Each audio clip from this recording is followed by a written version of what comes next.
தமிழக அரசு அறிவிப்பு மிக வரவேற்பை ஏற்படுத்துகின்றது.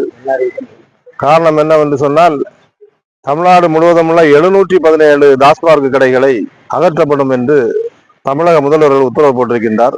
ரொம்ப வரவேற்கத்தக்கது. அது வழிபாட்டு தலங்கள், பள்ளி கல்லூரிகள், அதிக மக்கள் வசிக்கின்ற பஸ் ஸ்டாண்டுகள், பேருந்து நிலையங்கள் ஆகிய கடைகளை அப்புறப்படுத்துவோம் என்று முதலமைச்சர் ஒரு அறிக்கையை வெளியிட்டிருக்கின்றார். ஆனால் எங்களுடைய கோரிக்கை என்னவென்று சொன்னால், அவர்கள் மாற்றம் செய்கின்ற 717 கடைகளும் அது ரொம்ப லாங்ல வந்து சில முன்னாள் அரசுகள் எல்லாம் வந்து அதன் அருகில் பக்கத்துல மாற்றி வச்சாங்க கடைகளை.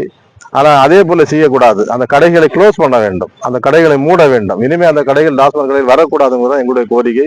அது மட்டுமில்லாமல் படிப்படியாக டாஸ்மாக் கடைகளை குறைத்தால் பொதுமக்கள் வரவேற்பார்கள்.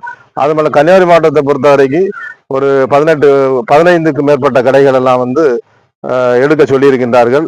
அதையும் அப்புறப்படுத்த வேண்டும். அதாவது 1 கிலோமீட்டர் 2 கிலோமீட்டர் அப்புறம் வந்து அந்த கடைகளை துவங்கக்கூடாது. அதை நாங்கள் வரவேற்கின்றோம். பொதுமக்கள் இந்த கடைகளை அப்புறப்படுத்தினால் மீண்டும் மீண்டும் சந்தோஷப்படுவார்கள் என்பது எங்களுடைய கருத்து. அதே போல வந்து தமிழ்நாட்டில் வந்து ஒவ்வொரு கட்சிகளும் இந்த தேர்தல் அறிக்கையில இதை பத்தி சொல்லல, மதுவிலக்கை பத்தி.